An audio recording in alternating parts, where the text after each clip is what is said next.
BBC is the propaganda division of the UK government.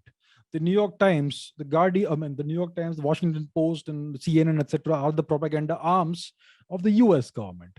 Similarly, the Global Times and various Twitter bots and whatnot are the propaganda arm of the Chinese Communist Party. We don't seem to have that, right? So we see a lot of misinformation coming from the West right now about what's happening in Ukraine. We have a lot of misinformation coming from the US, from the UK, from the Ukrainian government, etc., and it is all disseminated on various social media channels. India, for some reason, doesn't seem to be doing that. We have no outlet, no media outlet like the BBC, like the Global Times, that puts forth the Indian perspective. We have a number of media channels in India, news channels. Some are in English, some are in Hindi, etc. But they all put forth the Western perspective.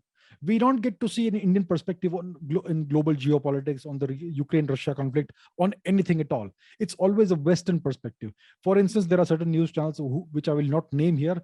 They have the reporters, or they had the reporters until recently, embedded in Ukraine with the Ukrainian government forces. Why can't you have a couple of reporters also embedded on the other side, so that we get a balanced perspective? I'm not saying report from this perspective or that perspective. Give us both the perspectives to see what's happening in the war from both sides. That would give the people of India a balanced, objective outlook. But they will not do it. They will only report from one side. So India is reporting as if we are an appendage of the West. That's what our media is doing.